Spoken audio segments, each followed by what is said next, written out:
Kalayaan ng bansa huwag isuko sa mga taksil at walang malasakit sa mamamayan at bayan. Umabante sa balita si Abante reporter Jazz Ignacio.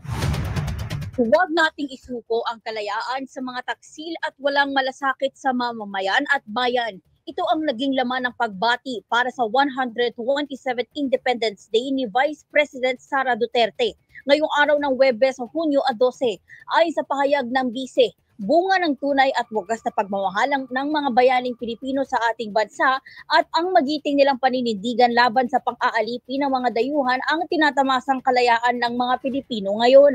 Anya, natamasa natin ang kalayaan at namuhay tayo bilang bansang isinusulong ang sariling adhikain, interes o pangarap matapos ang kanilang mga sakripisyo at pagbubuwis ng buhay.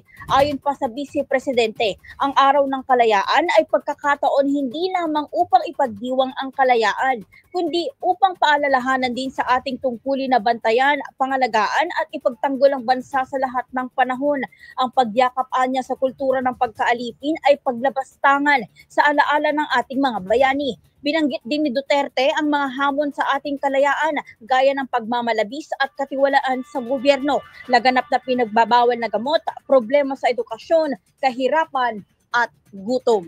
Ako, si Just Ignacio ng Abante Radio, ito ang balita mabilis, mabangis, walang mintis.